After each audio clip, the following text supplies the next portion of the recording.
Hey, good morning or afternoon, whatever time it is. And we are live now. What's up, guys? Good morning. Good morning. Good morning. Good morning. It's been a while. Tanya, look at you, turning up. Appreciate all that. Tanya, she put together all the information today. So she's going to be leading this thing. Appreciate having you here, T. We have Gabriela Cernas-frantz. We have Tanya Canarte.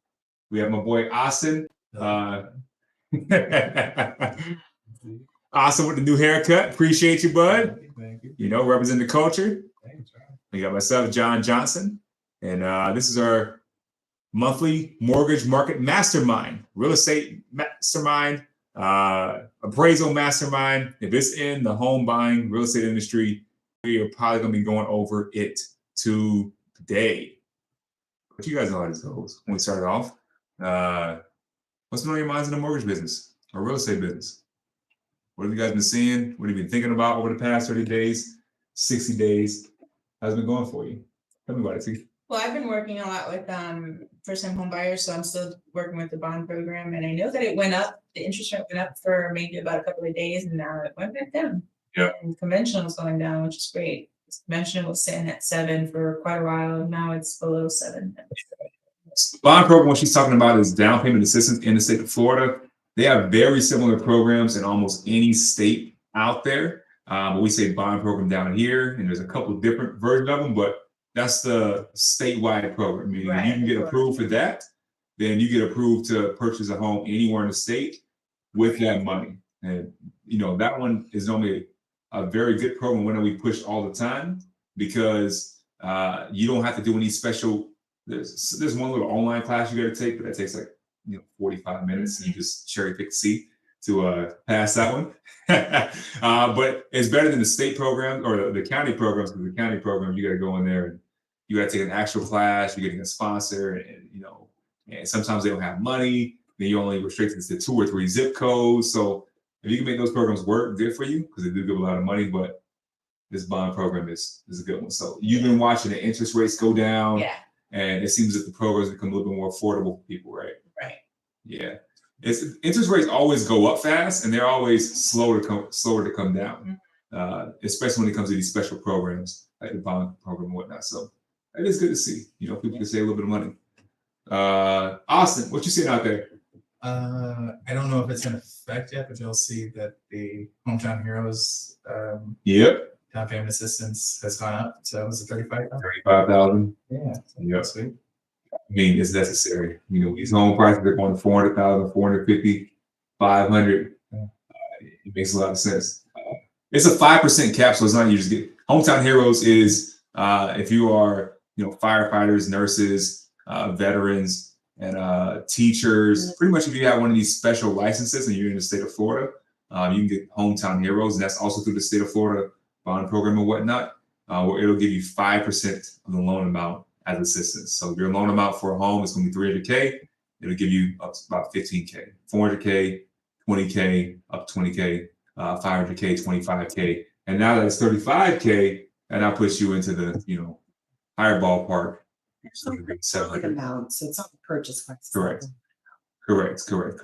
I see this all the time. I even put a video out there on this channel, a short, and somebody responded back and like, "Oh, if you're putting down 3.5%, you can't afford a house, blah, blah, blah." Cool. I appreciate Dave Ramsey. I watch Dave Ramsey every single day. But someone saving up 20% to put down on a home is virtually impossible for a lot of people. So buying that home, in my opinion, is still a better option than renting for 10, 20 years to get to that point to save up. Because by that point in time, you're giving the landlord $100K, $200,000, and you could have been investing in yourself. So is it the best way to get a home? Putting 3.5% down? No, it's always a little better to put down more. But even if you have a ton of money to put down, in my opinion, unless you're putting down these astronomical down payments, which people aren't doing unless they're selling a home, putting down less and then having money for O's in your house is extremely important, because unless you're buying a new build, something's going to happen in your house probably within that first year. Something's going to happen. Probably most of the things are going to happen. And being able to put down less, get down payment assistance, come to the closing table with as close to zero as possible. Now keeping money in your pocket to be able to do repairs, save up for rainy days. That's important in my opinion. Right. Not only that though, because if you really analyze it, per every $1,000, it's only a $5 difference. So might as well take that money and lower an actual 100%. of $200 car payment, pay off those 10 grand for that car instead of putting it towards your house. That's only going to save you about $50 a month. That's always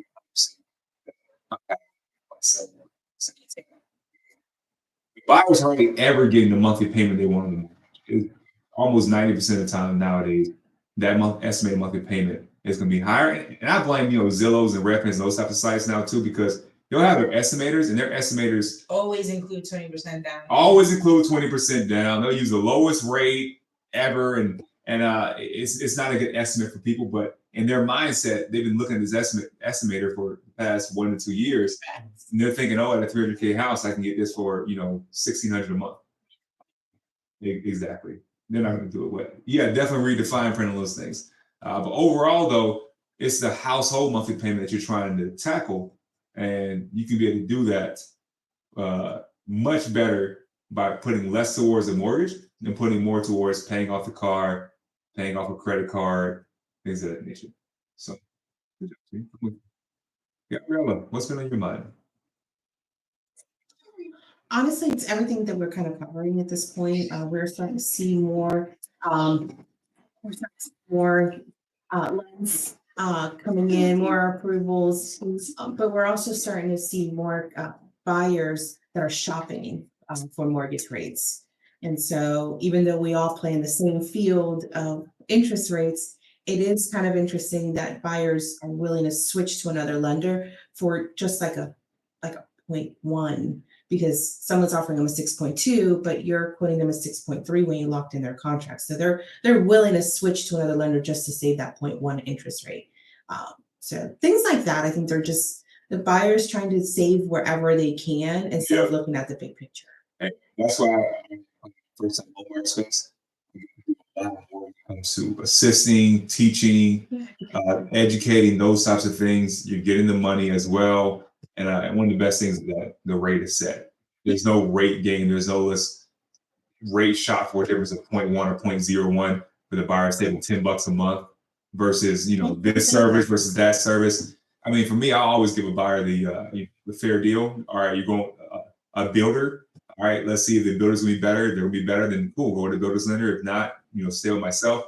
But when it comes to first-time home buyers, they kind of need more of a hand-holding. And that's the whole reason why I'm in this business anyways, is to get somebody into their first home. And then once in their first home, trying to help them become debt-free. So people buying homes for the second and third time that are crazy rate shopping going around. Cool. Live your life. It's been years since they've, whichever category they fall into. If you give them a viable financial plan, like, hey, we're gonna, if you purchase it at this price, at this interest rate, then in 2-3 years, refinance and then look at bringing down some debt at that point. It's really about like giving them a proper mortgage consultation of what they are expecting, what they're going to get, and and hearing their main concern. What's their pain point? Why they need to buy a home in this particular area or this particular price. So I agree. That's where the first conversation sets the tone for your relationship. Good. I agree with that. I would say where my head is at, I love where I'm at right now. I'm doing a few different things, mortgage, of course, some other real estate math, but I'm doing a lot of county appraising right now. I was over in Orange County. They're doing a lot on the commercial side, and now I'm over here in Dallas doing a lot on the residential side. But I'm a huge fan of the service aspect because unfortunately, your real estate agent and your mortgage person, they do everything to get you to that closing table, everything. But as soon as you close, it's kind of a ghost town when it comes to how much you're hearing from the real estate agent, the mortgage people. The really good ones are going to be following up with you and doing all that. But a majority of the time, it's like, all right, you're in this house. Now you got to figure out the rest for the next few years until you need to buy a home again or refinance something of that nature. But on the appraising side, especially on the county side, understanding the things that are going through buyers' heads because we're pretty much we're playing a service game. You know, we don't set the taxes. The school board, those different places, they set the millage rate. We're just trying to make sure that the values are fair across the board. You know, this one person who has the exact same house as the next person, making sure that their taxes aren't or their houses in value way lower, making sure that those are comparable. Yeah. But really, when you're out there in the field too, because there's inside work, but there's also outside work. When you're out in the field, you're talking to the homeowners. You're hearing the concerns and the worries, and how does getting homestead exemption work, or not even homestead. If someone's older, there's also disability exemptions. There's age exemptions. Yeah. There's if you're military and disabled, you can potentially get a sort of exemption. If you are, Pinellas not gonna really have it, but potentially in Tampa and definitely in Orlando, if you have a property where you're doing some agricultural type of work, either like potentially going to be having cows or selling cows or fruit trees, things of that nature. Chickens are a big thing. Everybody wants chickens nowadays. You're not Last year with the egg. Hey, if you got a condo, you're not going to get an agricultural exemption for having chickens on your porch in a condo. One chicken that's not. One chicken is not going to count for that. Yeah, people got chicken pets. People swear that it's like potential eggs and selling and whatnot. They got pets. But just on that service and being able to tell people why their house is valued a certain way, they wanted to improve the value, they can do X, Y, and Z, how the exemptions part work. Just being able to lay down that service aspect, that's been on my mind a lot too, how to best serve people once they've gotten into the home. And still affordable housing, right? Manufactured homes, et cetera. Insurance, yeah.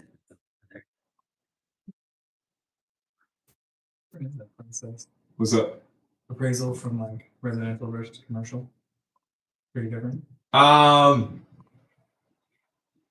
It depends on what you're doing in commercial.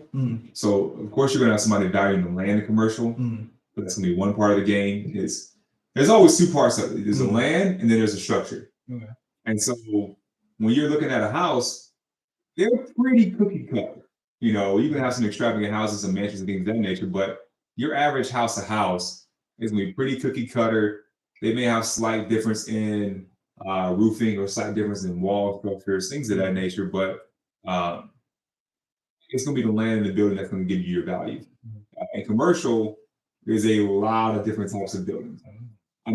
Gas stations are really but you look at a retail store, those are gonna be a lot different in structures and size and values, and some are class A versus B versus C. So in commercial, I would say there's a lot more variable, and there's a lot more numbers that go into it, because there's different ways to value commercial property.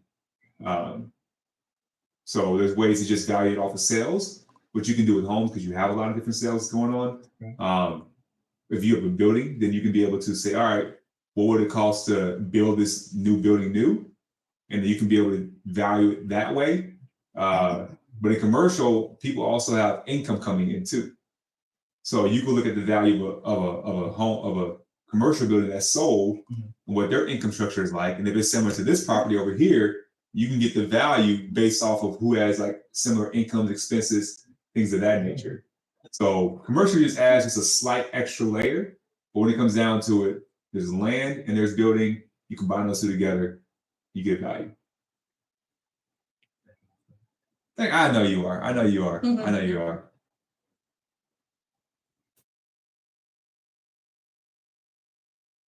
Good. We're about to get started. Let me go check on Tanya real quick.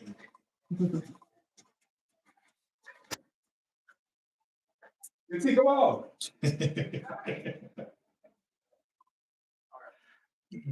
on, Z. Come on, Z. Okay. The spots. In order to need it, assist. If you need anything, please assist. All right, and we back.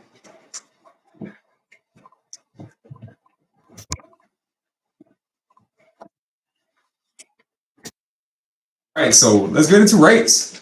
Everyone cares about rates. You're talking to mortgage folks. I know some of us do some extra. Gabriela is big into marketing. He does pretty much all the marketing for our team. We got mortgage loan originators over here. They can help you out with tons of different types of mortgages. whether it's VA, conventional, FHA, down payment assistance, foreign national, they can be able to assist. When you're talking to a group like this, they want to hear about what's happening with rates. So some of the news that's been coming out with rates lately, the first one was bank rate. They're not really saying anything on that one. But Forbes, mortgage rates today, 15-year and 13-year mortgage rates move up. CNN, mortgage rates tick down for the second week in a row. All right, so are they moving up or are they going down? Which way are they going? Forbes says they're up and CNN says they're ticking down. Which one to see? Which news source did you want to use? And to be honest, they could both potentially be correct because the mortgage is changing, rate is changing every single day. So they can choose whatever day they want to choose. So rates historically, just understand that it goes up every day, it goes down every single day. When it comes down to it, it's probably about 7 to 8% is your historical average. So right now, we are currently around the mid sixes still. And, it jumped up last year. And that was the big scare was when it jumped up. And it started normalizing right now over the past, I would say since November. It's been hovering around mid-6 range. Sometimes it goes a little bit higher, sometimes it goes a little bit lower. But in general, it's been around the mid-6s when it comes to mortgage rates. For FHA. Yeah, that's the thing too. Well, first off, you're going to have 15 different rates for every single program. Besides, I've been seeing conventional. You've been seeing conventional higher? Where have you been seeing it at? Not recently, I'm saying. In general? Yeah. People get this bad stigma about FHA or VA or these government loans, but if it gives you better monthly payment and better cash to close, that's the program to go with. But yes, FHA and VA in general, they are normally lower than your conventional numbers. You're correct. What else? What do you guys feel about rate right now? Go ahead, Allison. No, Go ahead, Allison. I think the rates talk to you guys. Allison? So there's like a general rule, like for people buyers, like what does the rate really mean as far as to them in the mortgage payment? Like if it goes up 1%, or is there like a quick rule of thumb? Like if it goes up 1%, it's gonna be you get like $10,000 less house, $20,000 less in terms of purchase price. Is there something? It is. I mean, it's gonna change based off of the purchase price. Yeah. $30,000 home is gonna have a different amounts to be adjusting versus $400,000 home. But I mean, for a $300,000 home, is throwing out random numbers. Yeah. If the rate goes down a percentage point, Yeah. it goes from 7% to 6%. You're probably gonna be saving a couple $100 a month on your monthly payments. But that's rarely going to happen, by the way. Like when we're talking about rate changes, if you see in the news, rates flying up or rates flying down, they're talking like 0.1%. Or inflation numbers just came out. Rate is now, flying up or flying down. Doesn't necessarily No, it is not. And like Tanya was saying, if it's like 0.1% difference, you may be looking at a difference of, $15, $20 a month when it comes to your monthly payment. So is that something? Still see if the rates can. Yeah, I mean, the main thing is you got to get the home. Yeah. So, in my opinion, you're going to marry the house, but you're going to date the rate. And sometimes, majority of the time, you're dating the house too. You're not going to keep the house for forever. You keep the house for a couple years, 2 years, 5 years, etc. Start staying a little bit longer, but then empty nesters, and then move to they're downsizing. So there's like a lot of life changes is where you're not staying in a home for a very, very long time. And the people who do, they have their reasons for they're staying. Yeah, if you're renting, you're paying 100% interest rate. If you're living with a parent or whatever, and they're allowing you to stay for free or for extremely cheap, that's going to be a very good move for you. In my opinion, I highly recommend that, especially if you're trying to save up for a home. If you're going to pay $1,500 a month renting, but you can be able to pay $0 or $250 a month living with a parent, and now you're saving, $1,000, $1,500 a month. Let's be honest, if you're staying with family too, you're probably bumming off the groceries. You're probably, the other cost of living. Yeah, I mean, there's always something there's other things you're gonna be getting. You got to deal with them telling you what you should be doing. You got to deal with like the mommy or daddy mode that'll be having, or grandma mode. But in general, you'll be saving a good amount of money towards the actual home. So, but if you are renting though, you're paying 100% interest rate right now, and all that money is going towards your landlord. So even if the interest rate adjusts a little bit, you can get a home right now, and then a year later you can refinance and get a lower rate if the rates are lower, or 2 years later and get a lower rate. I mean, having a home is, in my opinion, is every year you should be looking at, all right, what are interest rates now? Maybe in January, what are interest rates? Should we be thinking about refinancing to pay off debt, refinance to be able to get a lower, interest rate, selling this house and moving up because potentially one other kid, making an addition on a home, so refinance and make an addition on the same property to be able to add on, to be able to potentially bring in grandma or bring in another kid. That's something you should be thinking about at least once a year, seeing where those numbers are at, going on Google, Zillow, online calculators. And I love real estate agents, but even your real estate agent, that's not going to give you the actual hard numbers. It's going to be speaking with the mortgage originator to give you the numbers that you need. Good stuff. Gabriela, anything on rates for yourself? No, not really. Or keep pushing over? I think we just, because we understand, we're in this all the time, so we just have a really good general understanding. Economists will say, one thing, and sometimes it doesn't come out that way. So, even we're subject to whatever the rate is going to be. So we look at trends and we listen to factors that could affect it. But at the end, we're trying to look out for what the home buyer really, really needs. I agree. The main thing is, don't think about the rate too much. If the monthly payment works out for you and the cash flows works out for you at that price point, shop at that price point. If it doesn't work for you, start off lower where those two numbers will work for you. And if you have to, you inch your way up. It's always better to start off lower than to start off higher. But overall, it's not as important as people think it is. You're just dating it. All right, credit in the news. Credit is a big deal. People try to repair credit on their own. They try to go to credit repair experts. You got to be in the business for a little bit. It's very rare to find somebody in credit repair that it's going to really be worth what they're saying. There are some good ones out there though, but in general, people won't even start in the process because they think about credit. In my opinion, they should be coming to one of us first. We can tell them, how they can better move in credit because we see credit stuff all the time. And we can tell them in perspective how that credit looks towards buying a home. People will think, 640 is a bad score. Hey, 640 will get you pre-approved, and it'll also get you down payment assistance as a first-time home buyer. But credit, let's see what the people are saying about it. We got a payments journal, not feeling so good about lending. Liquidity makes credit card loan officers start to twitch. Maybe. Crowdfund Insider, TransUnion report. Consumers increasingly turn into credit, unsecured loans to manage household budgets. May not debate them on that one. And the Yahoo Finance is saying banks tighten credit terms, see loan demand drop. Fed survey shows. So that's saying that people are not trying to get as many loans as before because of higher requirements coming from the banks. And these are revolving credit lines, right? Yeah. Mortgage is one thing, but as far as something that came to my mind is so people who got 0 or very low interest rate terms for 6 months, 12 months, those individuals are probably starting to see that 12-month expiration, and now their interest rate jumps up significantly. So they went from 3%, now they're 6, 7, 9, whatever the interest rate was going to jump anyways. And a lot of credit card companies hook you that way, get it pre-approved now for a low interest rate, and then all of a sudden it jumps, and they've already maxed out that credit line. So that's more going into debt, but there is a reason why credit terms are being tightened up a little bit right now, because consumer spending has affected that.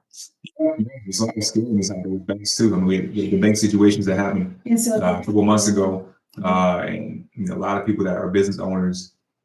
Here's the thing: a market being a good market or a market being a bad market, potentially a recession market, that's all driven off of consumer fear and the consumer opinion. If consumers think the market is great and they're continuing to move money around, it don't matter how bad things are, it's not going to be in a recession.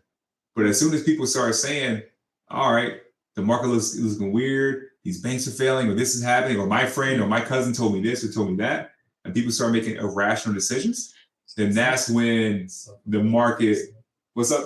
Oh, sorry. Select that self-fulfilling prophecy. It's a self-fulfilling prophecy, and they're gonna, mentally, I mean, they're not mentally, but they're also physically doing things to push you more towards into a recessionary situation. I mean, we haven't had a real recession in a very long time. We had the COVID recession, which was a little baby one, but an actual real recession we haven't really had, for close to 14 years now. So a lot of experts have been trying to call it, but consumers dealing more in credit, it's not gonna be that great. So here's the household credit. It's as of 12/22, so that's a little outdated, but it hasn't risen since then. It's still around 10% of household income is going towards their household credit. Amount financed for used cars, though.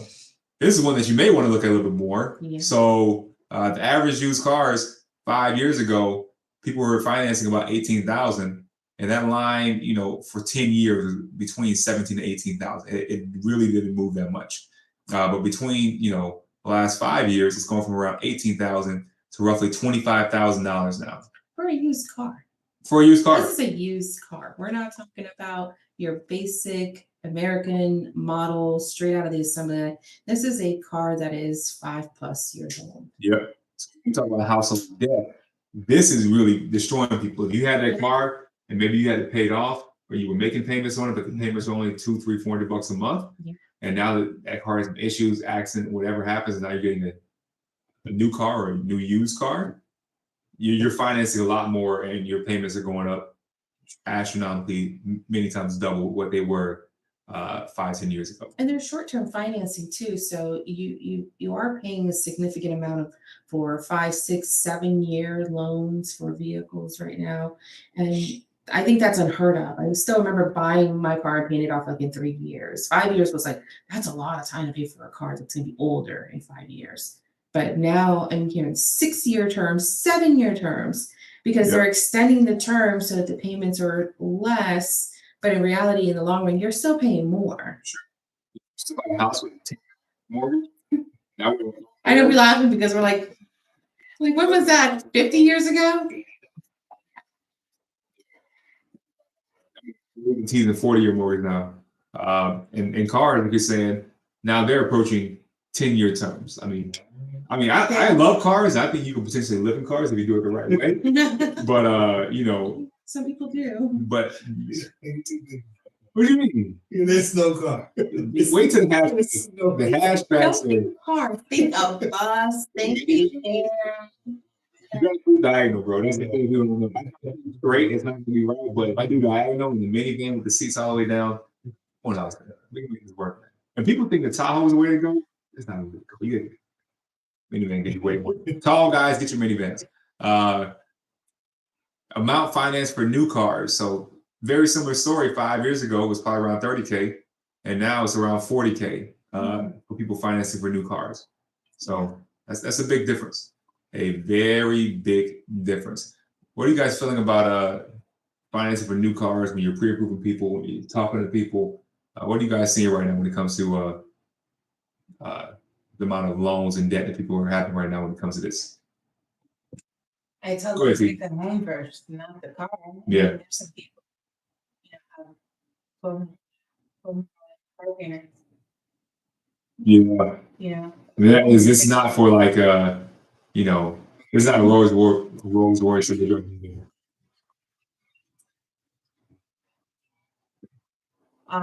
get a car, and of course, the dealerships are giving you about 14, 16% interest rate on car loans.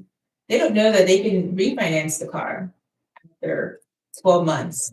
And I always refinance like Suncoast, because I believe like Suncoast is like the best auto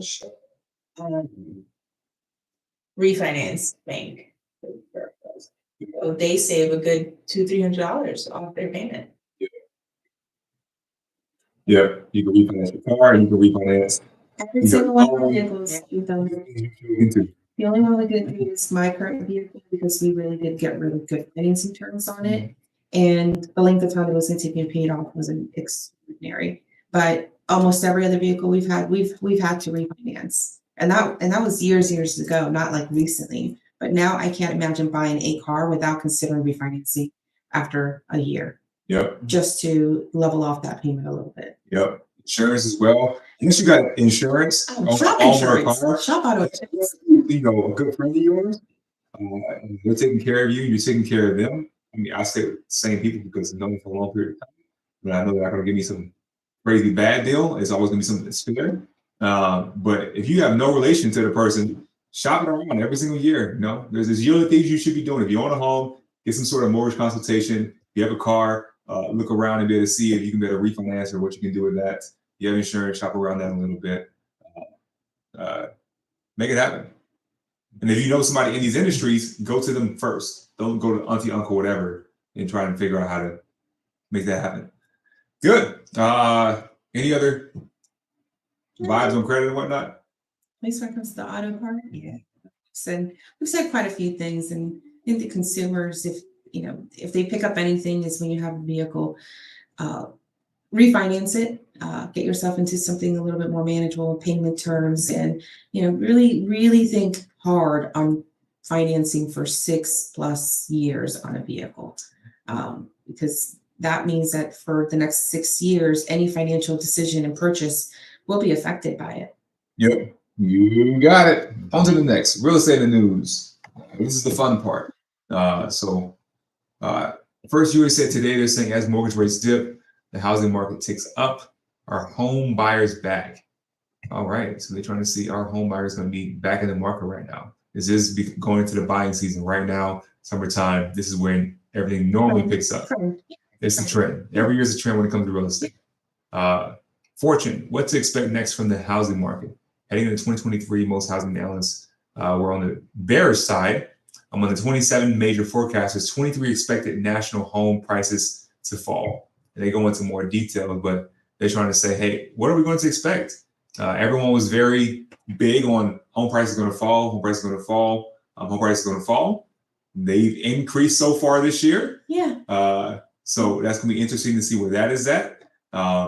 People have been very scared about interest rates we've been talking about, and so far they've been staying steady. Potentially can come down in the summertime, but it just goes to show you people with economics PhDs and everything else that are trying to predict the market. I think there's a lot of generalizing when it comes to that. Like when we look at the national data and then, we start looking at the regional data, there's also local data, but, I think that tends to be the reasons. Like they try to generalize how this is going to be for the whole country when It's very local. It is. It's a very regional, it's a very local market. And interestingly enough, I mean, when they were mentioning about our home buyers back, we're in an industry where home buyers have never left. They're always there. Yep. It's just they may not be able to buy right now. They may have to wait, or they're in a competitive local market that they're shopping for. So we look at these headlines and we kind of just have to laugh a little bit inside. But this is what consumers are seeing. So this is all they see. This is all they see until.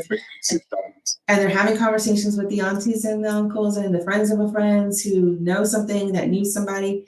And we can preach it till we're done with the podcast. It's like, pick up the phone and just have a conversation with 1, 2, maybe 3 lenders and see what they're saying. 5 to 10 minutes. Way more information and education than you got from some news headline on Facebook or TikTok and Instagram. Definitely stay with TikTok. There is no national housing market. It's coming from realtor.com. If you want a good, decent site for information, realtor.com, in my opinion, is one of the better ones. I get a lot of my data from them, and this is why they're good. Is one of their headlines was, there is no national housing market. Why location matters now more than ever. That's their headline. Other news places, they're trying to guess and figure things out. They're telling you the real deal, which is it's a local market, dealing with local agents, local banks. Those going to be able to give you the best information on what's happening in your market locally. I mean, it's such a local market that you could be, one neighborhood could be selling off the rocks, and then the neighbor right across the street is having no activity. It's that local of a game that it's neighborhood to neighborhood. All right, getting some fun stuff that Tanya's been studying, and that everyone can see. Yes, you can see it. Yeah. We improved our. He's friends with glasses. What happened with this? Yeah, what happened? You just gotta close one eye. It makes that eye 10 times better. Is that how it works? Funny enough, my daughter has one eye that she's got severe astigmatism and has a higher prescription, and her other one is near perfect vision. So she is one of those individuals. She's got to close the one eye. Like People just need eye patches. Let's be real. I look cute at the night. You would think that I had hills to were high. wear one when I was in 3rd grade. I had an eye injury, so yes, I wore that. You're not playing pick. What do you mean playing pickleball? You're in it. But soon, We're gonna join the soon. We're gonna do That's why I like playing at the parks. I like playing basketball at the parks because I see pickleball. I'm like, yo, we can definitely go over there and dominate the 7+ AARP crowd. It is. And then you switch it up, and now that eye is super powered because it's been waiting to get the shot. That's cool. That's cool talk. Active listing counts. All right. So we're going to look at the pink line. That's going to be our data for everything 2023. Everything at the 2 lines at the bottom, those are COVID years. So we're kind of scratching those years because that's not real data. And everything above that is real data. So as you can see, active listings, the amount of homes that are on the market is still well below normal years. Well below normal years. Then days on market, which is how long does it take once a listing is on the market for it to be under contract and sold? That's trending the same way you would normally see in a normal year, where it's coming down right now during the season. And then most likely towards the second half of the season, homes are going to stay on the market. It's a little bit longer at 50 days right now for April. So a little bit less than 2 months when it comes to how long homes are staying on the market. T, what are you getting from this data? What are you vibing in real estate from seeing this? Markets being that they've been in the out as a listing for so long, they've been in the market. It's taking longer to close, basically. Taking longer to close? On my deals, especially. Yes. Yeah. All right. So you're going off your own personal experience right now with your deals. It's taking a little bit longer for them to close. All right. The national market is saying, and once again, we say this is a local game, and it depends on what type of deals you have going as well. Nationally, it's showing that it's coming down a little bit. That a couple months ago, it was around 70 days longer to get from, on the market to close. But on average right now, about 49 days. But Tanya is seeing different. And this is why it's local games, because it depends on where you're at and what type of deals you're dealing with, how long it's going to be to close.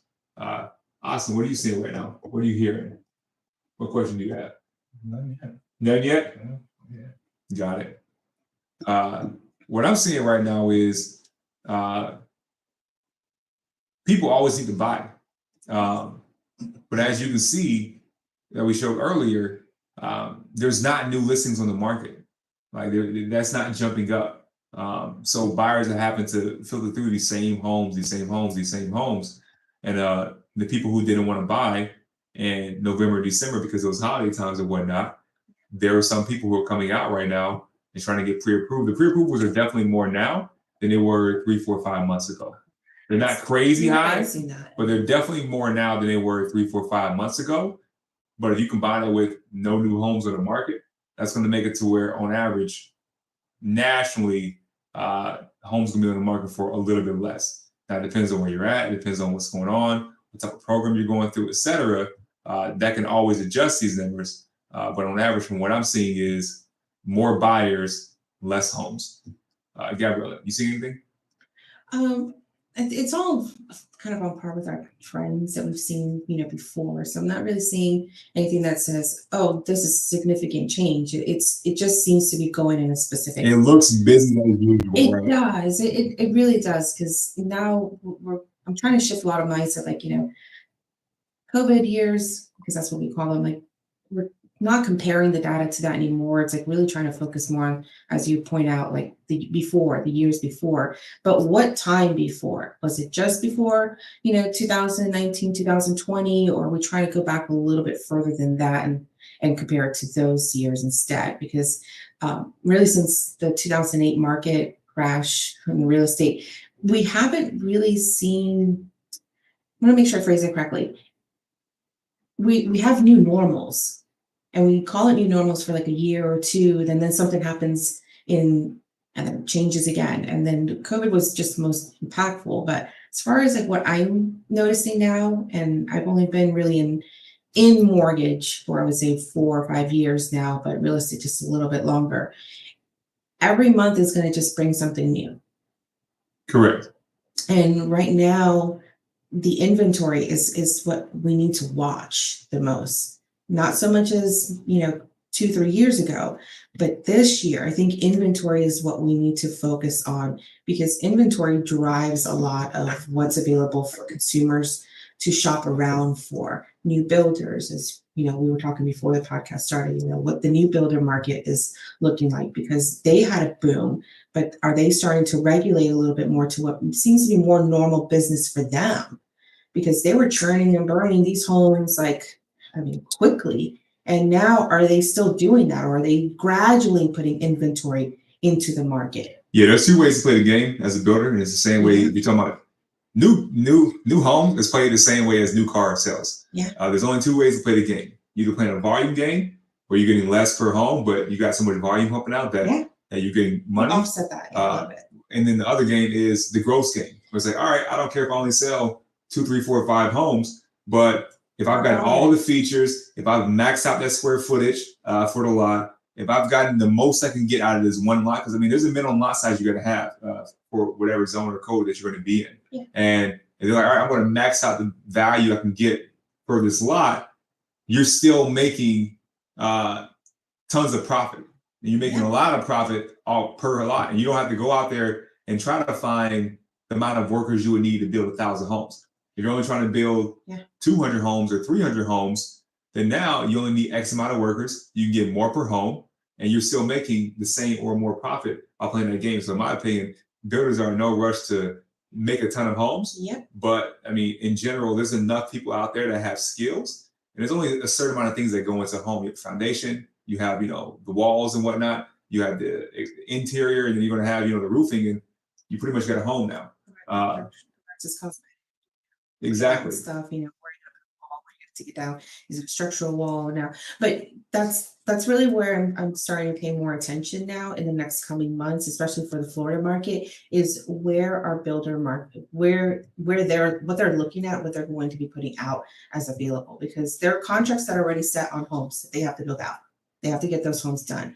But what about new inventory? What is that going to start looking like? Yep, and that's why I play a lot in the mobile space, because builders are built in the city. Unfortunately, if any builder's getting any lot of property or whatever, especially over here, they're trying to throw up apartment complexes. Yeah, high rises. They're trying to throw up high-rise apartment complexes. Yeah, they're having condos for sale.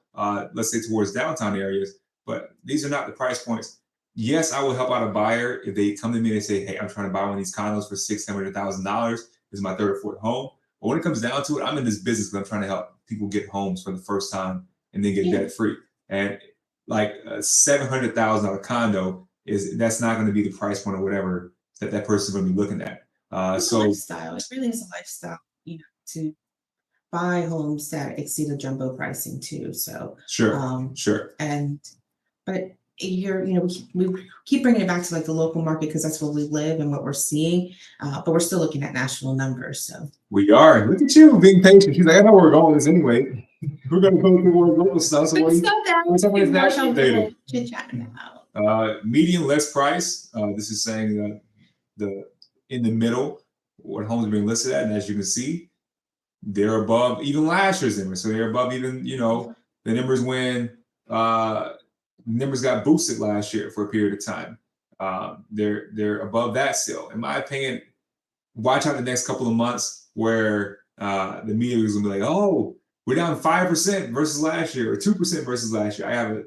There's a very high chance they're going to say it because, as you can see, it was a huge spike up and then a huge spike down when it came to homes being priced and sold.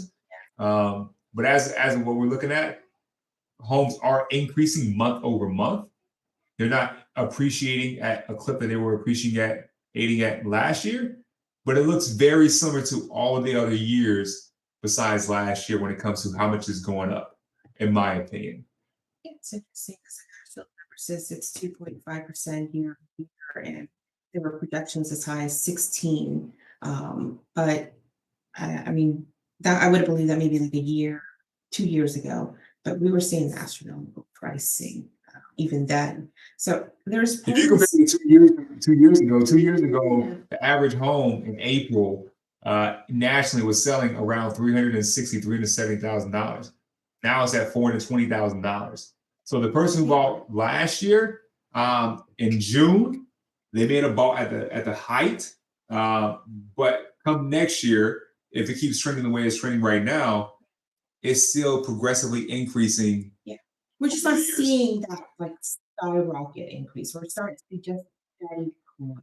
Which historically 4 or 5% increase is what you're seeing.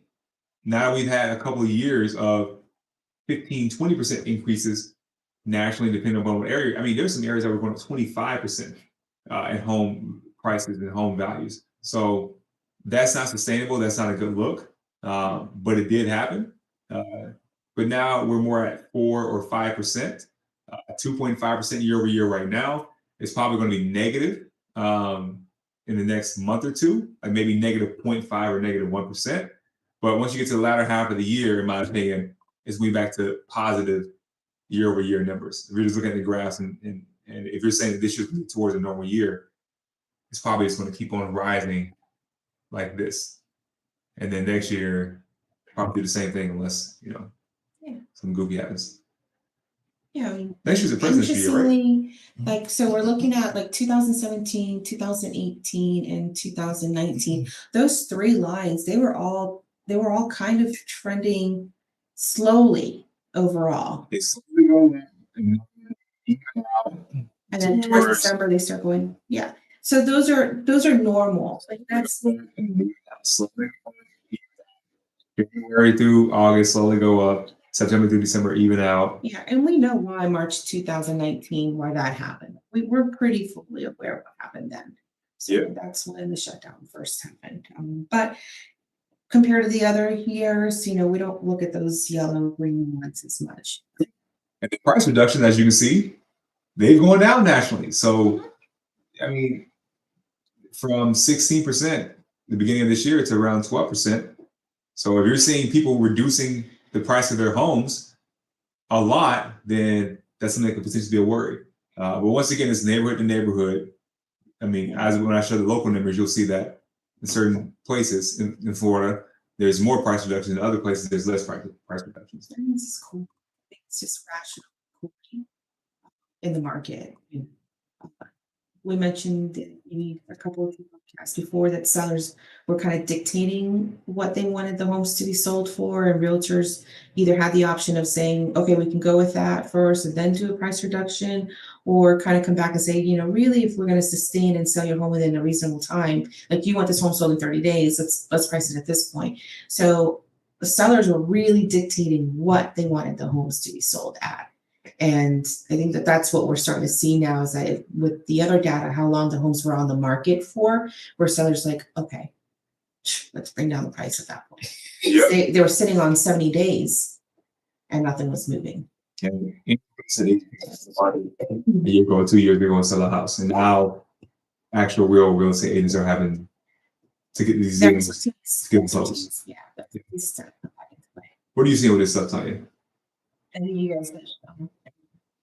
Cool. There you go. Any questions or anything, Austin? You're the guy at the end of the class when the teacher's like, any other questions? I was like, you're awesome, we're ready to go, man. He's like, no, I have a question. As long as I don't say that. Yo, man. How dare you? I would He said, think it, but I everyone leaves. I'm like, wait, teacher, was there any homework? All right. You said guilty? Yeah.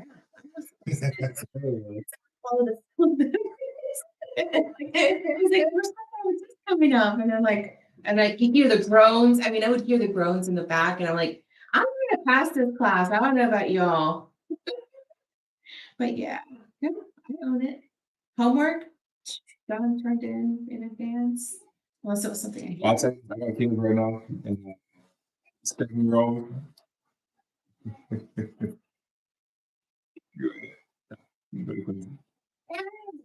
But anyway, Cool. Great chat. Go ahead, comment. She don't listen to the kids. Because you brought up kids and their kids. Well, I'll tell you this. Family friendly Teachers? podcasts. Teachers, thank you for being out there. Thank you for educating their kids and whatnot.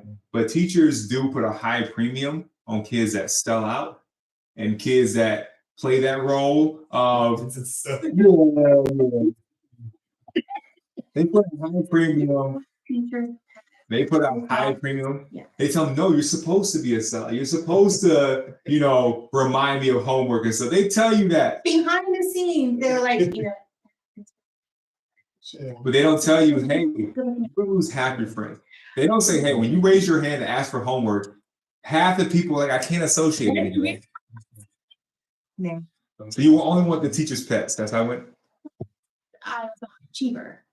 Great. It was great to be a So you only want the high achiever. You don't want the kids to sleep in the class. No. And if I got paired with them, Kids that were doing the what you call paper football. and I would I was talking to them, please. get paired with them and Daydreamer problem. Daydreamer? Yeah. People was like, I don't care if you ask about homework. I'm not telling you anyways. Yeah. they were just gonna coast through the bench. And Yep. yes, the curve. I'm learning more about like remembering how the curve got set in classes because my daughter's like, yeah, somebody had to set the curve, and I was like, who set the curve? I was like, well, mom. I was like, say no more. You're my child. Yeah. Somebody had to set the curve. No, you could purposely got a couple wrong. No, if it's a difficult class, she's so short. One class, it's a very difficult class. It's an honors class, and everybody was having a hard time. So for my daughter not to get a good grade helped set the curve for everybody else. So I was like, good job. Sometimes it comes into play, honey. Don't worry. They're not going to be your friends forever. C's getting grades. Yeah. C's getting grades. Yes. All right. My general conclusion of national data is there's no listings. We need some more homes built. All right. Regional data. And this is versus pre-pandemic. So I didn't want to do a year over year because year over year numbers are going to look weird. So this is versus, a couple years back. Active listings are down. Midwest, Northeast, Southwest, anywhere from 40 to 60% less homes in the market than 2-3 years ago. And there's more buyers trying to buy a home now too. We also have new listing count versus pre-pandemic. Forget that one. Median listing price versus pre-pandemic. So the prices for listings have gone up 30 to 40% depending on the region versus just a couple years ago. Days on market, it's a little bit lower. It's a little bit higher in the West, about 5 days higher in the West, but it's down 6 to 10 days. That's not significant versus pre-pandemic. And price reduced share. So, what percentage we're having price reductions, all between 3 and 6% less than a couple years ago. Tanya, what's your vibes on this data since you put it all together? I did not. But I really wasn't paying attention to that. I was still stuck on we need new homes. You telling me? Yes. Synopsis. So I was still stuck on that thought, and I was realizing how in my neighborhood, Land O'Lakes, right, there's so much being built, but now it's like a standstill. We're gonna be coming across that, the workers. No. That's That's where I was stuck at. So whatever you just said about that line right there, I can be honest, I did not hear a word. I was stuck on home building.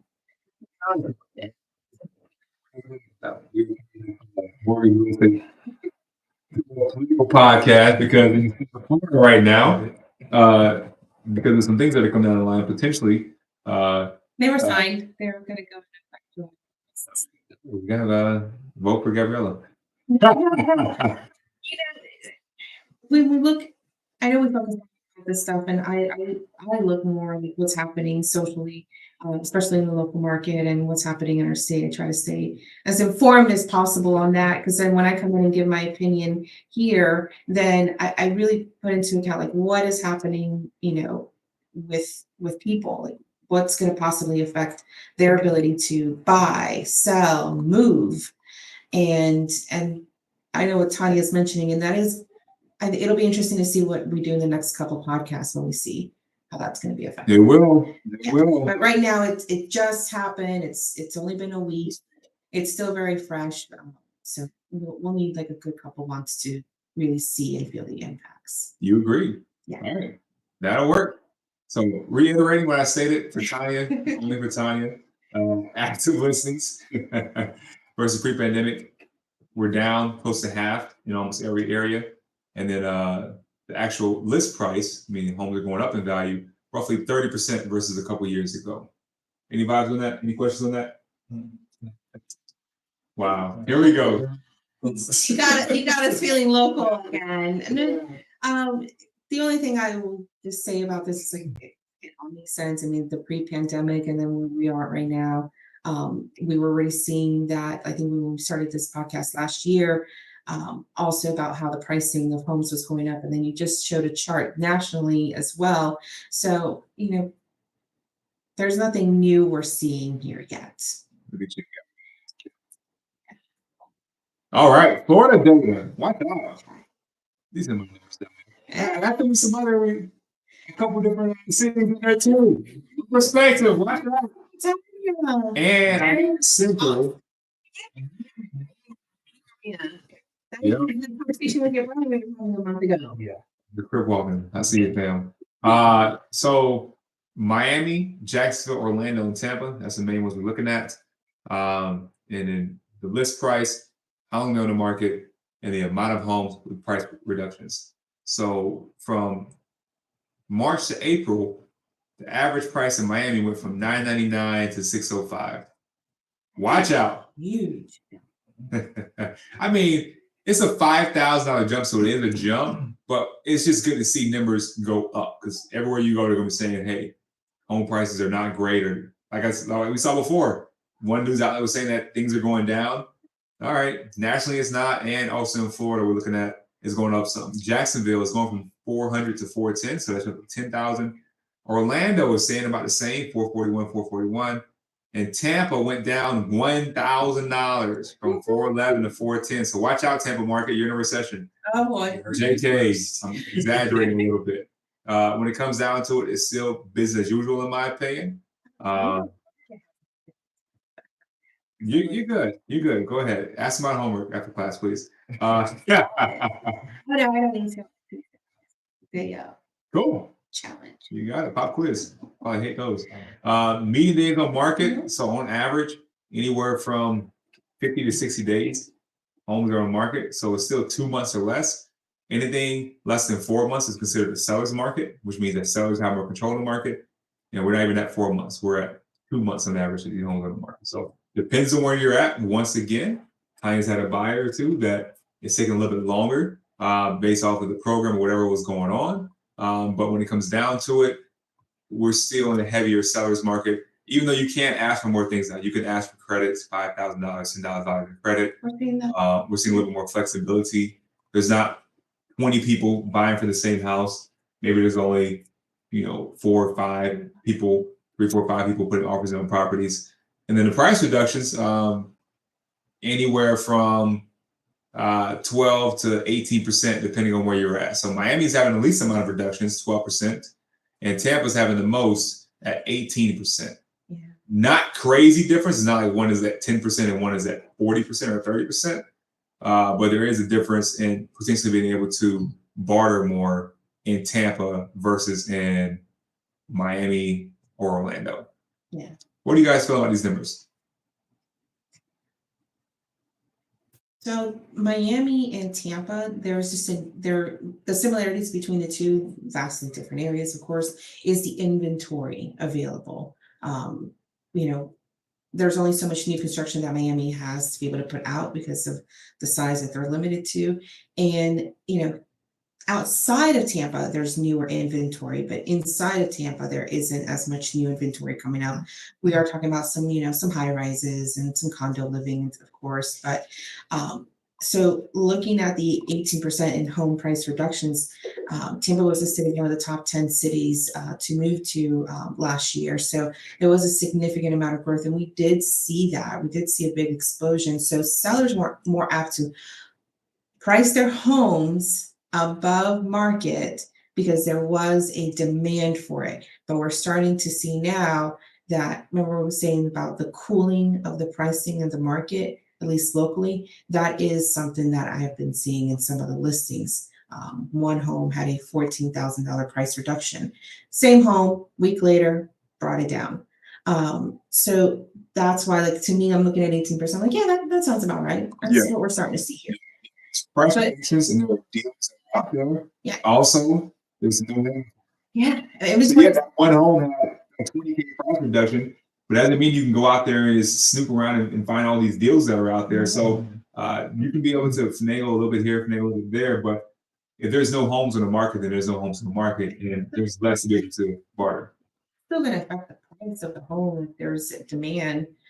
Supply and demand rules are finite. There's no changing it. There's that's really the only two locations I'm not familiar very much with Jacksonville and Orlando, but not that I'm super familiar with the Miami market. I just know they're very limited as far as like what inventory is being put out right now because they're very small. Sure. So- And I tell you that everybody in the mom is probably buying it too. Oh yeah, you pushed that a lot too because it made sense. Like, hey, these homes are going to go up in price. You buy it now, become a landlord, and they're going to pay you 100%. But you can build your wealth, your financial wealth by doing that because it made sense for somebody to have a home and a second home that they could rent out. I don't know if we're seeing a lot of that right now. I haven't seen a lot of second home purchases coming through our office.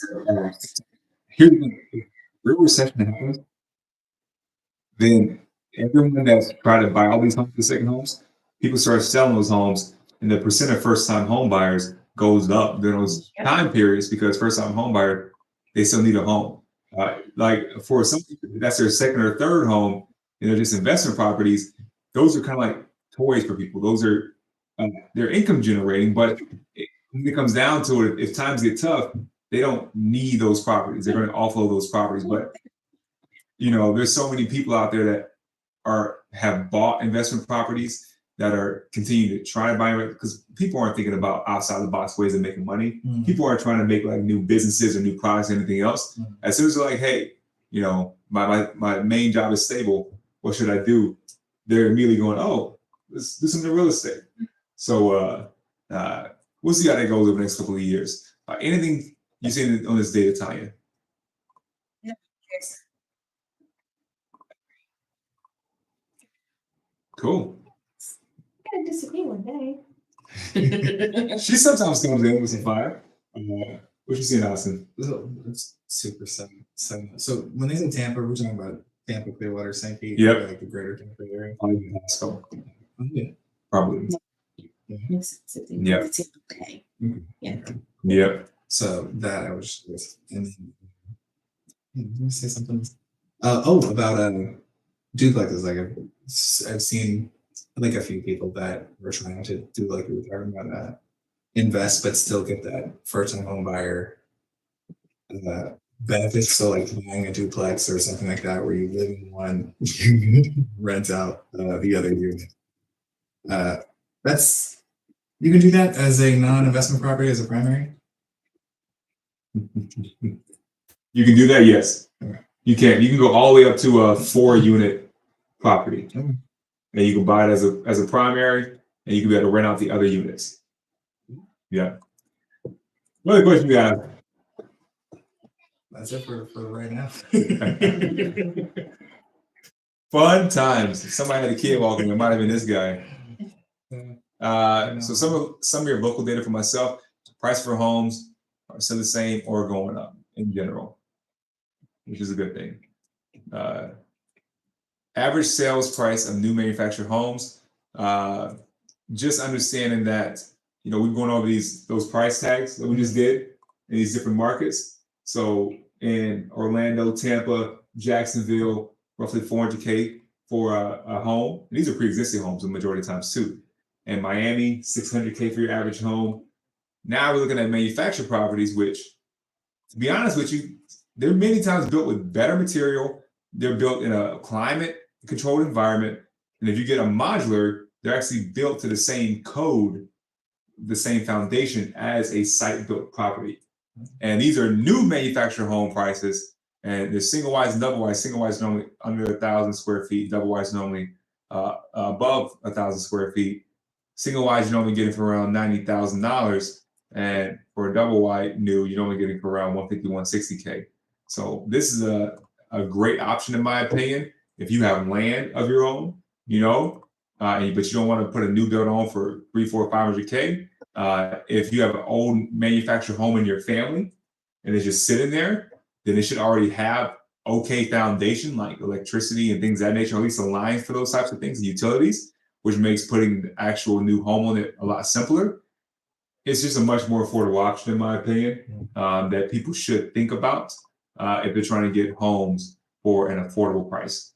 Unfortunately, I'm a huge fan of manufactured home communities, but all the ones that are decent that you will want to live in are all 55 plus, from what I've seen. Probably 95% of them that have tons of homes and everyone's all nice and friendly and decently secure. And they'll have like probably 4, 5, 6, 700 homes in these neighborhoods. It's only 55 plus, but yeah, what was that rule of thumb you had like a couple months ago? You were like, if it's less than 100 homes in that community or 200, you're like, that's not the one for you. yeah, it's like it's 50 homes or RVs, just stay away. 100 plus is probably where you want to be at. If you go into the community, you roll down your window and there's a smell, that's not the place where you want to be at. And you're correct. If you roll into the neighborhood and there's a smell like, like a group of humans that haven't bathed for a long period of time, I would recommend potentially finding somewhere else. All right. Refinance scenario. We're moving on here right now.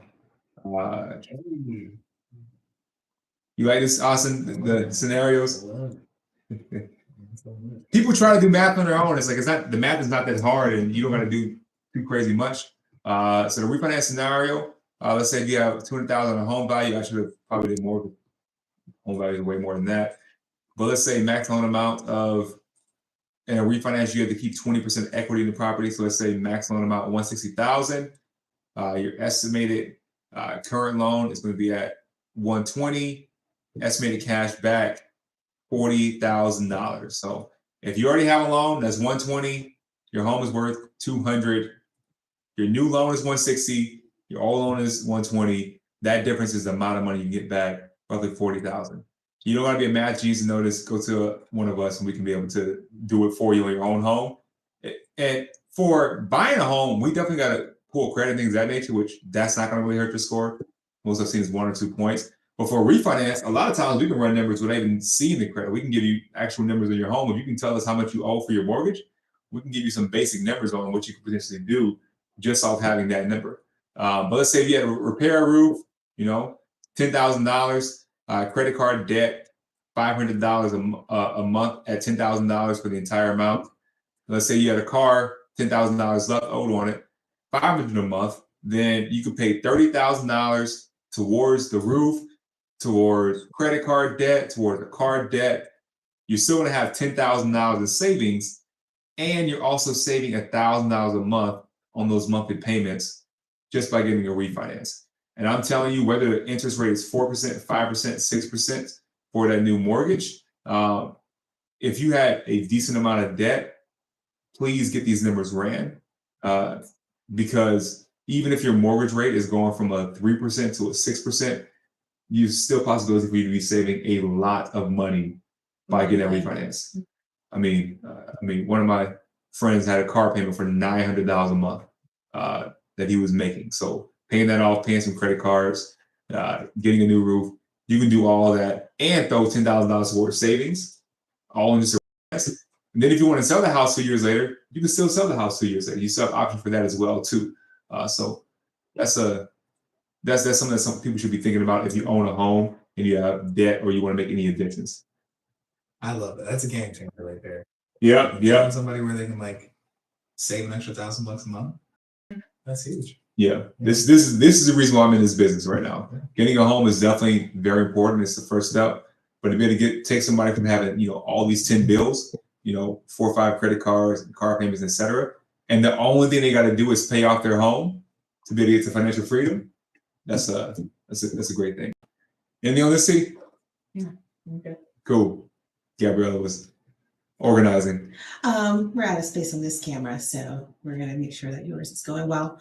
No, I love when you do these type of scenarios. I think these are the kind of things that people who have a current mortgage should take the time to, as we're calling it, a mortgage consultation, to see how they can maximize their value. Even also helping with, just as said, debt in other areas as well. So this is where that initial conversation of when you buy your home and what you plan to do long term with that building wealth, and really, like, your home shouldn't just sit there without repairs. It shouldn't just sit there without some home improvements.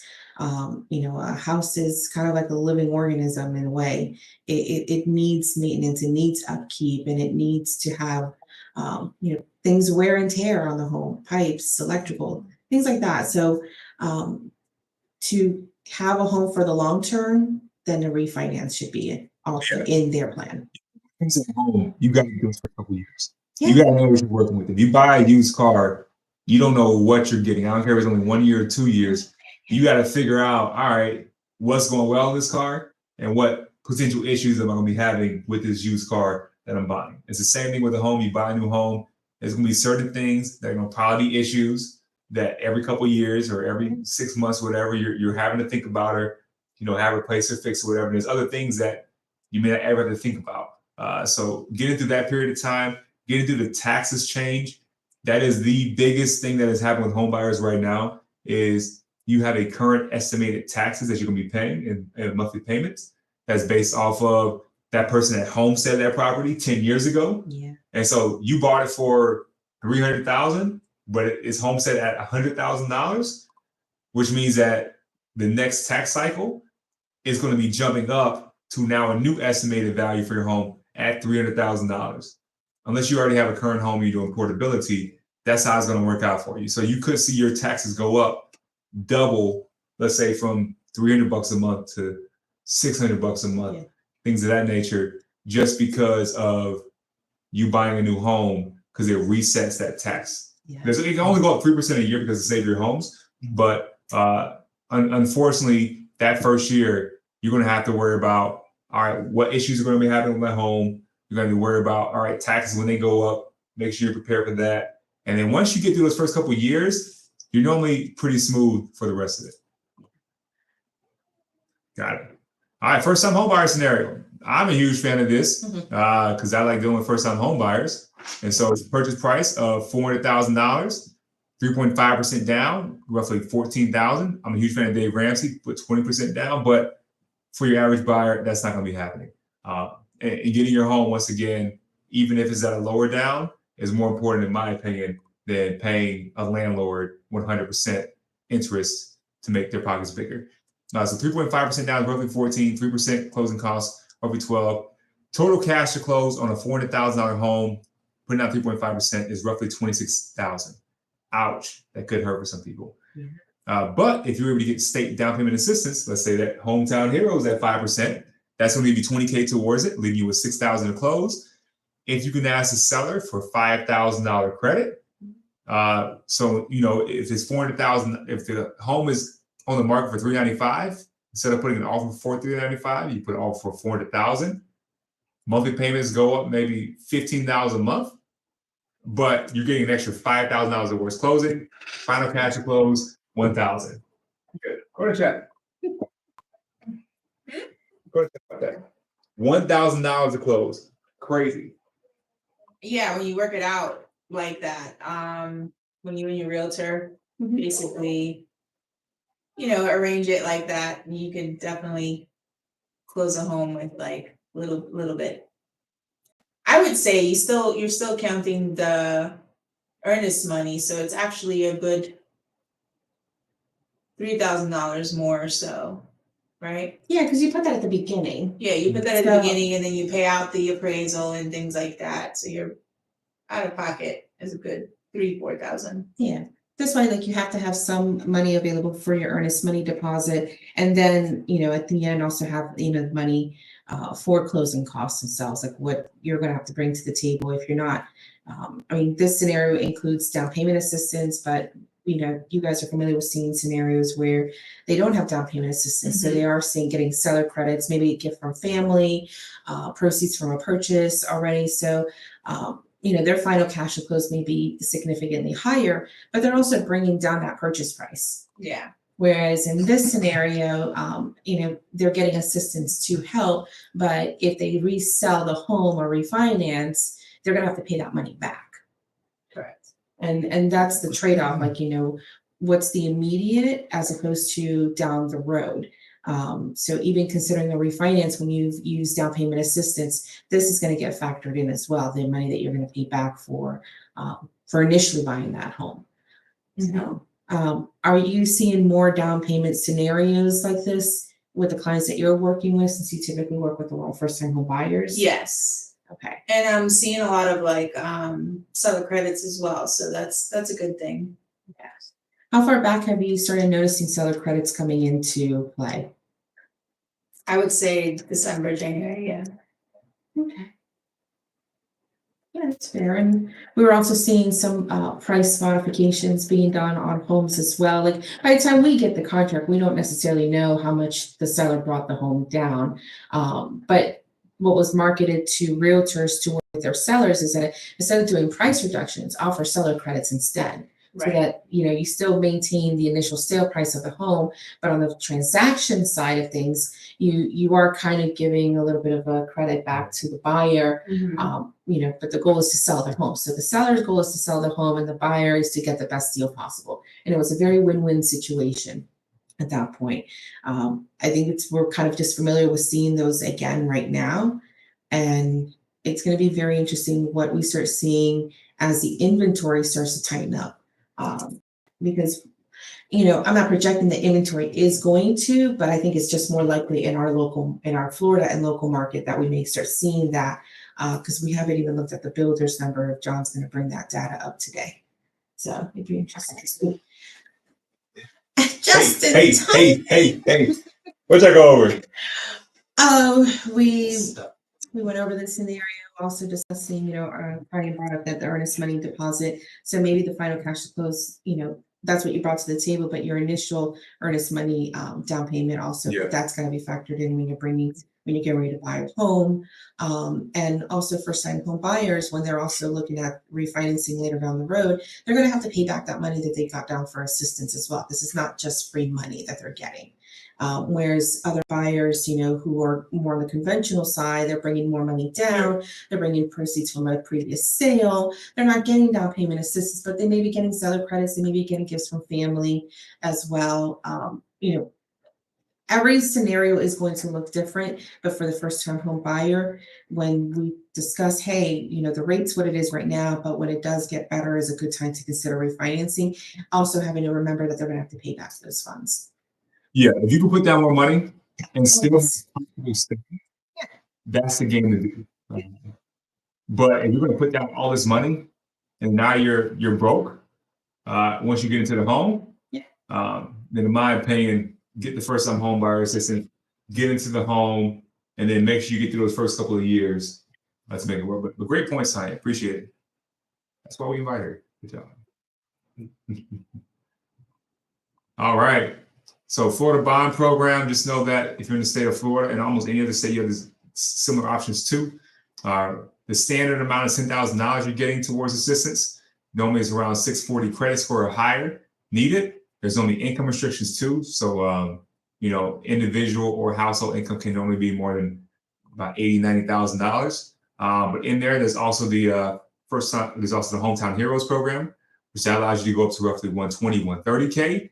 And that also is potentially going to be open, and that gives you about $35,000, up to $35,000 in assistance. That they're saying that's going to potentially open up to other people rather than just nurses, doctors, first responders. Yeah. They're potentially opening it up, correct? That's, yeah, they talked about it. July 1st is going to be some updates and changes to the Oh. program, and it's updates for good We should things. see it next week. So they Next might week? do a bit of update by mid-May. Maybe. So I did see that the website did have a very slight modification because they actually noted that they still have $13 million available in the current funds before they get the yeah. So there's still money there available for down payment assistance. So I don't know if they're trying to make sure that they use up all that as much as possible, because that was said initially when the program came out, like the way for this program to be successful, which it's been renewed, so it's great, it's going to be successful going forward, is that we need to show that there is a genuine need for this money. And that's why it was pushed, for teachers and all of those professions to take advantage of that program, even though they may have had 20% down available. Tapping into this type of assistance was going to help the program in the long run. So for that, out of 100 million that it had available, for only 13 million to still be left, the Florida lenders did a great job tapping into those funds first. I mean, I think we were just seeing every other loan was a Hometown Heroes down payment assistance. We were even contacting Florida Housing, like, hey, does this profession maybe kind of count a little bit? And surprisingly, yes, some of them, just because the whole list of jobs wasn't available. There's thousands of possible jobs. Yep. Just Massage therapy. yeah, I mean, that's great. And Orthopedics.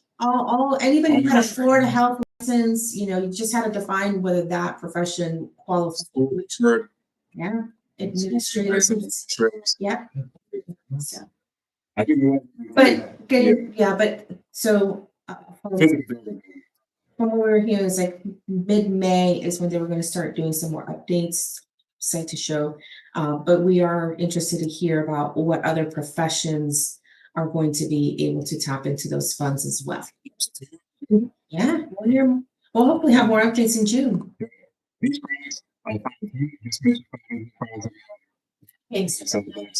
Bank statement loans, no income, no docs, investor.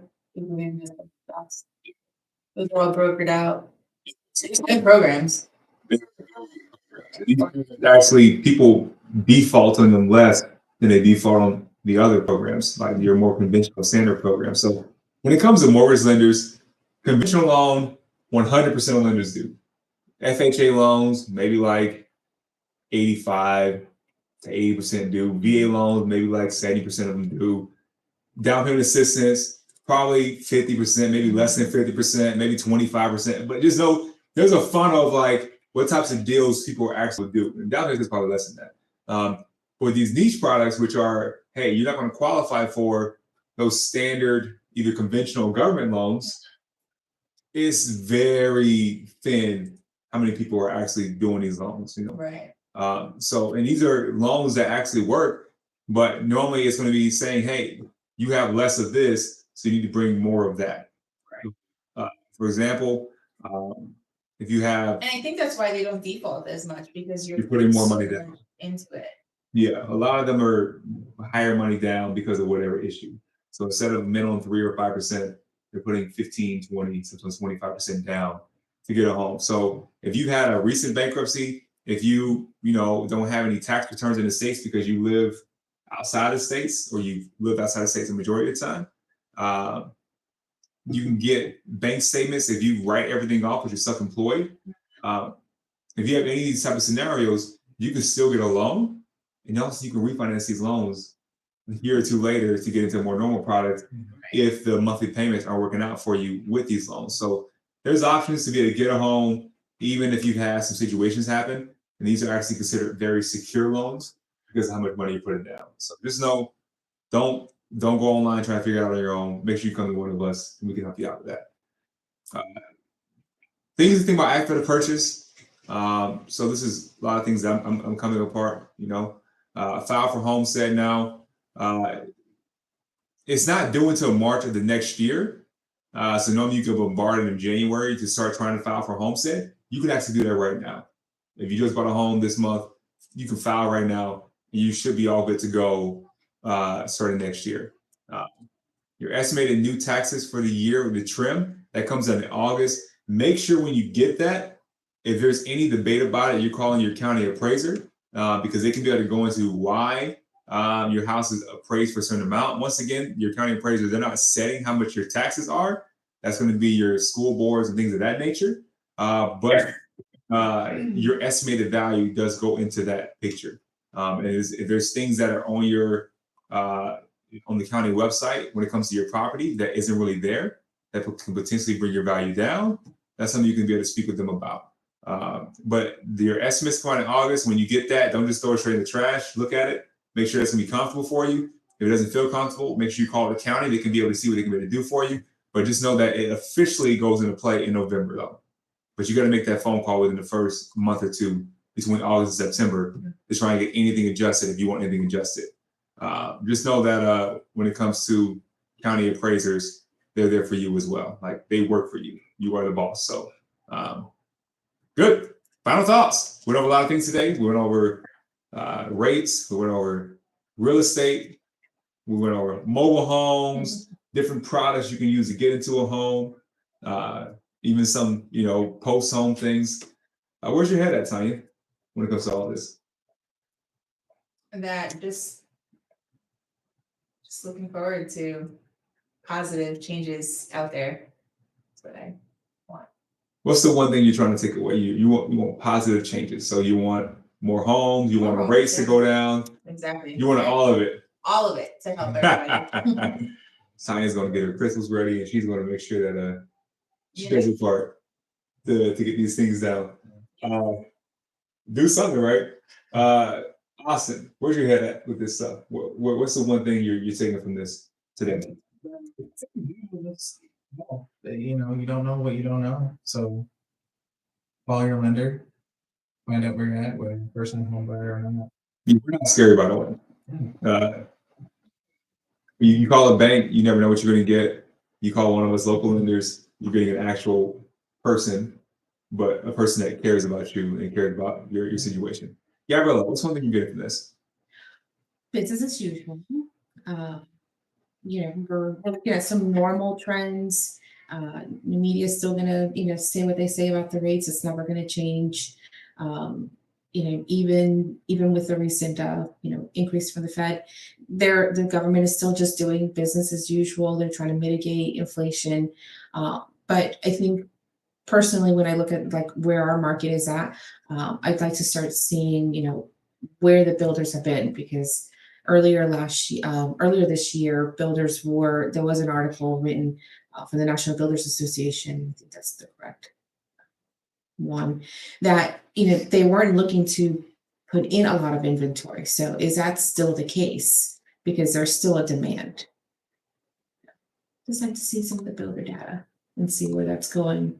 Some better data? I can find some better data. I mean, because as we're going into the summer and this is when typically we're the busiest, and we can compete with new builders and to a certain extent, but not so much when it comes to their lending, because they do throw a lot at the buyer, like, hey, this and this. But even still, that person is probably selling their home. So that is coming into the market where financing, conventional type of financing is available, and they're entering new build financing. So there's still two transactions that can be held there. I just think that, Tanya and I were mentioning earlier, like, what's Florida going to look like in the next couple months? What's our data going to look like? Are we going to follow trend where we're going to see a lot of sales, or we're going to see a tighter market? Well, I'll tell you this, new builds are happening. They're not happening where you expect them to be happening. I drive through middle of nowhere, Florida, north of I-4. The land was cheaper. You don't even know these roads is county road. Yeah. ... Yeah. And hardly nobody drives on the roads. But you look out and It's the new hundreds of homes are being built. Yeah. Like the villages, I see the villages kind of the central point right now in the state. And things are growing out of the villages. So especially when it comes to taking care of the elderly, they have proven that they have a formula, and that formula is working, and people like that formula. And I'm seeing a lot of growth out of that. And then also towards South Orlando, there is a lot of development, like south of Disney and all that. A lot of things are developing around there, but definitely in between Orlando and the villages, is kind of growing out. So it's happening. It's not going to be happening. No, nowhere in Pinellas County. Some in Tampa, some in these other areas. But in my opinion, that middle of the state, and then also once they get these trains up and going, once you start seeing these trains going, and all this starts getting developed in here, I see Central Florida as more of that spot rather than Tampa area. So yeah, and I don't think it'll be like an immediate change, but it'll be sort of interesting to see where that data is going. Just in general, and there was a big push, in the real estate market a couple of years ago about buying dirt, and that's not just for like one person buying a plot of land. I think it really had to do a lot with like builders and developers to like buying a lot of land, and they probably had it and they were just sitting on it, waiting to develop it because it was affordable to buy it when they did, and they could sit on it because they were already making money from their sales. So. I'm a huge fan of buying old mobile homes. There's all these mobile homes that are out there that are old, nobody's living in them. And if you're able to get these mobile homes just moved off the property for a few $1,000s, doesn't cost and you can get a new mobile home put in because the foundation's already there. Yeah. Now we're taking a product that is not used anymore and we're upgrading that area to where people can use that. Is that going to solve the entire situation? No. Yeah. But also the villages, that was built off of initially mobile home sales. Those are decent mobile homes that they put in there and they're still around today. And then they eventually started doing more than that. So affordable housing is definitely a way to go. I'll get Tanya to put together that building data for us so we can have that next month. Well, I appreciate everyone who was listening to this. This is our mortgage market update for the month. And you all have a great rest of your day. Happy Mother's Day. Oh, sure. Happy Mother's Day. Happy Mother's Day. Happy Mother's Day. Hey. Next month with you guys. Nope.